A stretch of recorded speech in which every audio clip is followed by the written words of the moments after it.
30 অগস্টে শুরু করে তাদের অপহরণ করা হয় 2রা অক্টোবর।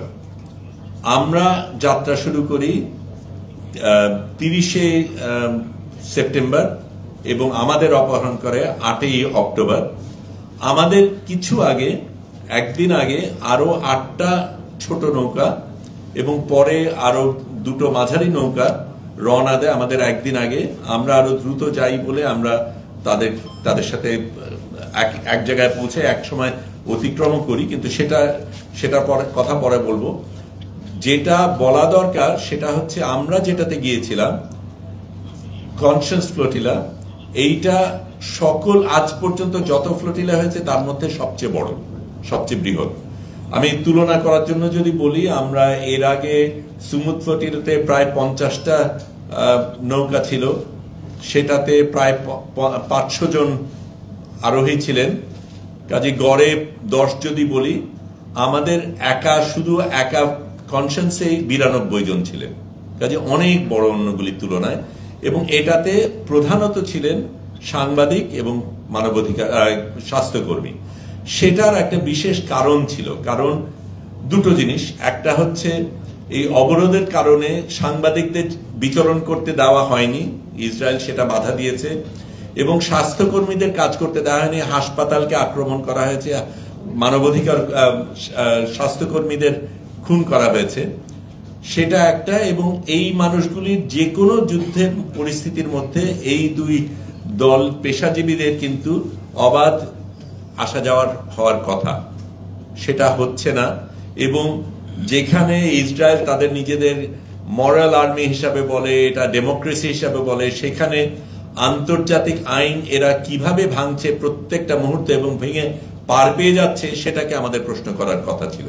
কারণ যেহেতু এই দুই ধরনের পেশাজীবীর ব্যাপারে তাদের সবচেয়ে বেশি আগ্রাসন, সবচেয়ে বেশি ভয় এবং এদের সবচেয়ে বেশি খুন করা হয়েছে, আমরা সিদ্ধান্ত নিয়েছিলাম আমরাই যাব এই অবরোধটা ভাঙার জন্য এবং আমাদের সহকর্মী যারা গাজায় আছে তাদের পাশে আমরা দাঁড়াবো। ওই দায়িত্বটা আমাদের আছে আমরা মনে করেছি, সেই কারণেই এই ফ্লোটিলাটা বিশেষ করে করা। সুমুদ ফ্লোটিলার প্রধান উদ্দেশ্য ছিল তারা ত্রাণ দেবে, কিন্তু সত্যিকার অর্থে ত্রাণ তো আছেই, শয়ে শয়ে ট্রাক বাইরে দাঁড়িয়ে আছে যারা ঢুকতে পারছে না। কাজে ত্রাণ দেওয়াটা একটা সিম্বলিক ব্যাপার ছিল, যেহেতু ইসরায়েল যেতে দিচ্ছে না, সেইখানে আমরা ত্রাণ দিয়ে, সুমুদ ফ্লোটিলা ত্রাণের কারণে যাচ্ছে। আমরা কিন্তু সেই অজুহাতও দেইনি, যদিও আমাদের সাথে অনেক ত্রাণ ছিল, সেটা ভিন্ন কারণ ছিল। কারণ আমরা ধরেই নিয়েছিলাম আমরা যাব এবং গেলে আমাদের কি হবে সেটা জানি না, কতদিন থাকতে পারবো জানি না। আমরা যাতে গাজাবাসীদের উপর বোঝা হয়ে না যাই, সেই কারণে তাদের থেকে যখন তাদের এত কম আছে, সেখানে আমরা তাদের যারা আছে তার উপর ভাগ না বসাই, সেই কারণে আমরা বাড়তি নিয়ে গেছিলাম। এটা ত্রাণ দেবার উদ্দেশ্যে না, তাদের উপর চাপ না তৈরি, তাদের উপর বোঝা না হওয়ার উদ্দেশ্যে। কাজেই আবার ফিরে যাই, সবচাইতে বড় ফ্লোটিলা। আবার আরেকটা জিনিস, এবং এটা নিয়ে অনেকে অনেক কথা বলেছে, সেই কারণে আমি পরিষ্কার করছি, এই ফ্লোটিলাটা সবচাইতে দ্রুত পৌঁছেছে, সকল ফ্লোটিলার চাইতে অনেক অল্প সময়ের মধ্যে এটা পৌঁছেছে। ওই যে বলছি, যেটা 30শে অগস্টে রওনা দিয়ে 2রা অক্টোবরে অপহরিত হলো, আমরা 30শে সেপ্টেম্বরে রওনা দিয়ে 8 তারিখে আমাদেরকে অপহরণ করা হলো। সেটাও তারও আগে হতো, কারণ আমাদের পরিকল্পনা ছিল আমরা 6 তারিখে পৌঁছাবো। একদম সবচাইতে গতিশীল ভাবে গেলে 1 সপ্তাহের মধ্যে পৌঁছানো সম্ভব। কিন্তু আমাদের আগে যেই 8টা নৌকা এবং পরে আরো 2টো নৌকা যায়, মাঝারি নৌকা যায়, এগুলির গতি আমাদের চাইতে অনেক কম। এই 8টা নৌকা পালতোলা নৌকা অত দ্রুত যেতে পারে না। আমরা প্রথমে ভেবেছিলাম আমরা চলে যাব, কিন্তু আমাদের তারপর মনে হলো তাদেরকে ফেলে যাওয়াটা আমাদের ঠিক হবে না। কাজেই তাদের সাথে তাল মিলিয়ে আমরা প্রথমে পেছনে যাওয়া সত্ত্বেও আমরা তাদেরকে অতিক্রম করি, কিন্তু আমরাই তারপরে সিদ্ধান্ত নিই যে না, তাদের আমরা ফেলে যাব না, এটা লড়াইয়ের স্বার্থে তাদেরকে আমাদের সাথে রাখা দরকার। অন্য যেই 2টো জাহাজ ছিল, সেগুলি যান্ত্রিক সমস্যার কারণে পরে তাদের ফিরে যেতে হয়েছে, তারা যেতে পারেনি। তারপরে যেটা হলো, যেটা এখানে এটা আপনারা বুঝবেন যে আমরা আপনাদের নিয়মিত আপডেট দিচ্ছিলাম, কিন্তু সেখানে এই আপডেট তো ইসরায়েলও পাচ্ছে। কাজে আমাদের খুব সচেতনভাবে এমন জিনিস বলতে হয়েছে যেটা আমাদের কোনোভাবে কম্প্রোমাইজ করবে না, যেটার কারণে এই যেই উদ্দেশ্যে আমরা যাচ্ছি সেটাকে ব্যাহত না করা হয়। এবং সেই জায়গায় আমরা বাছাই করে কিছু কিছু জিনিস বলিনি। তার মধ্যে একটা আজকে আপনাদের বলি, এর আগে বলা হয়নি। সেটা হচ্ছে আমরা যখন 6 তারিখে পৌঁছানোর সিদ্ধান্ত নিয়ে দেরি করলাম আমাদের অন্যান্য ফ্লোটিলার কারণে, তখন দেখা গেল আমরা 7ই অক্টোবরে পৌঁছব। এবং ইসরায়েল বলেই যাচ্ছে যে আমরা হামাস সমর্থনকারী। 7 তারিখে যদি আমরা পৌঁছাই তাহলে এটা বলার সুযোগ তারা অনেক বেশি পাবে, কারণ তারা ওইটাকে জাস্টিফিকেশন হিসাবে দেখাতে পারবে। কাজে আমরা ট্যাকটিক্যালি সিদ্ধান্ত নেই যে 7 তারিখে আমরা পৌঁছবো না, 8 তারিখে পৌঁছানোর চেষ্টা করব।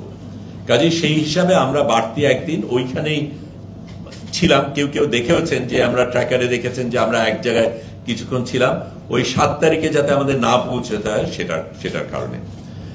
কয়েকটা জিনিস বলা দরকার, যারা গিয়েছিল তাদের কথা বলি। অসাধারণ কিছু মানুষ এই কনসিয়াস ফ্লোটিলায় ছিলেন, সত্যিকার অর্থে একেবারে লড়াকু মানুষ।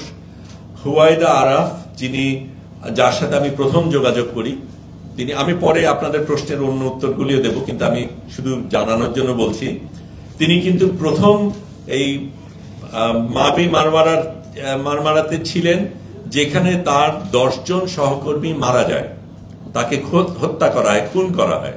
তা সত্ত্বেও উনি সব বিপদের কথা জেনে, তার সামনে 10 জনকে খুন করা হয়েছে সেই একই ফ্লোটিলাতে, তারপরেও কিন্তু তিনি গেছেন। যিনি কো ক্যাপ্টেন ছিলেন, 2 জন ক্যাপ্টেন ছিলেন, আমাদের একজন তুর্কিশ ক্যাপ্টেন আর একজন মেডলিন নামে অস্ট্রেলিয়ান একজন ক্যাপ্টেন। তিনি এর আগে বিভিন্ন এই ধরনের বড় বড় অভিযানে গেছেন এবং সেগুলির রিস্কগুলি উনি জানেন। তিনি আবার আমাদের আগে প্রশিক্ষণও দিয়েছেন, সেফটি ট্রেনিং, অনেকগুলি জিনিস আমাদের আগে করতে হয়েছে। নারী ক্যাপ্টেন। তারপরে নারীদের একটা বড় অংশ ছিল এখানে, শুধু সেটা না, জোহরা তার একটা পা কাটা, অ্যাম্পিটেট করা, সেখানে একটা আর্টিফিশিয়াল পা নিয়ে তিনি গেছেন। 84 বছরের একজন নারী, প্রেসিডেন্ট ম্যাক্রোর খুব ঘনিষ্ঠ ব্যক্তি, তিনি গেছেন এবং নৌকার থেকে লাইভ ব্রডকাস্ট করে ম্যাক্রোকে প্রশ্ন করেছেন, কেন তুমি এই জিনিস হতে দিচ্ছ? এই ধরনের অসাধারণ কিছু কিছু ব্যক্তি গিয়েছেন এই অভিযানে। কিন্তু যারা যাননি সেটার কথা বলা দরকার, কারণ আমরা মিডিয়ার জন্য করেছিলাম, মিডিয়া এবং স্বাস্থ্যকর্মীদের জন্য। মেইন স্ট্রিম মিডিয়ার একটা ব্যক্তি যায়নি, কোনো একটা ব্যক্তি কোনো মেইন স্ট্রিম মিডিয়ার থেকে এখানে যায়নি। সেই রিস্ক তারা নেয়নি। ব্যক্তিগত রিস্ক বলবো না রাজনৈতিক রিস্ক, সেটার মধ্যে আমি গেলাম না, কিন্তু একটা মেইন স্ট্রিম মিডিয়ার কোনো উপস্থিতি ছিল না, এটা আমাদের মাথায় রাখতে হবে। এবং মেইন স্ট্রিম মিডিয়া কি ভয়াবহ ভূমিকা রেখেছে এই যুদ্ধে, এই লড়াইয়ে, এই জেনোসাইডে, সেটা আমাদের মনে রাখতে হবে। আমি তার বেশি একটানা বলবো না, আপনাদের অনেক প্রশ্ন নিশ্চয়ই আছে, প্রশ্নের মধ্যে হয়তো কিছু জিনিস আসবে, তার বাইরে যদি হয়। শুধু শেষের জায়গাটা বলি যে আমি ব্রডকাস্ট, আমরা কিন্তু তার আগে সারাক্ষণ মোহরা দিয়েছি, ধরলে কি হবে, কে কি করবে, কার ভূমিকা কি, একে আক্রমণ করলে অন্যজন কি করবে, একজনকে যদি খুন করা হয় বা আক্রমণ করা হয় তাহলে আরেকজন কিভাবে আসবে। একেবারে মিলিটারি কায়দায় আমরা পুরো যাত্রা সহ আমরা এই জিনিস করেছি। দিনে রাতে সাইরেন বেজেছে, সবাই এক জায়গায় গিয়েছি, সেই এক্সারসাইজগুলির ভেতর দিয়ে গিয়েছি। কিন্তু এক্সারসাইজ একটা জিনিস, আসল ঘটনা ভিন্ন জিনিস। আমাদের চলার সময় একটা সময় ঠিক করা হলো আমি হব ফ্লোটিলার অফিশিয়াল ফটোগ্রাফার। এমনিতে আমাদের কাজ, কারণ এই ফ্লোটিলাটা একটু বলে রাখি, এটা কিন্তু স্বাভাবিক জাহাজ না। কারণ স্বাভাবিক জাহাজ যাত্রী নেওয়ার জন্য দিনের পর দিন যেই জাহাজ যায় তাকে সেখানে শোবার ব্যবস্থা থাকে, অন্যান্য জিনিস থাকে। এটা একটা 72 সনে নির্মিত পুরনো একটা জাহাজ, যেটা ছোট ছোট যাত্রার জন্য তৈরি, ফেরির মতো এক একটা। বসার জায়গা আছে, শোবার জায়গা শুধু যারা ক্রু তাদের জন্য আছে।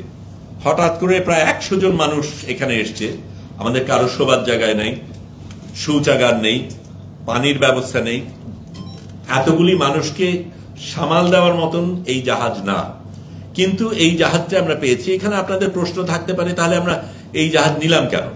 প্রথম জিনিসটা হচ্ছে, আপনি ভাবেন কোন ক্যাপ্টেন বা কোন মালিক, জাহাজের মালিক তার জাহাজটা দিয়ে দেবে যদি সে জানে যে এই জাহাজটা গাজাতে যাচ্ছে, ইসরায়েলি আক্রমণ হওয়ার সম্ভাবনা রয়েছে এবং এর আগের গুলিকে সবগুলিকে ধ্বংস করা হয়েছে।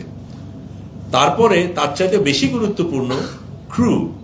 আমরা না হয় নিজেদের তাগিদে আমাদের এটা করতে হবে, এই অবরোধ ভাঙতে হবে, আমরা প্রতিজ্ঞাবদ্ধ, আমরা যাচ্ছি, কিন্তু কোন ক্রু যাবে এর সাথে জেনে যে আমার মৃত্যু হতে পারে এই যাত্রায়?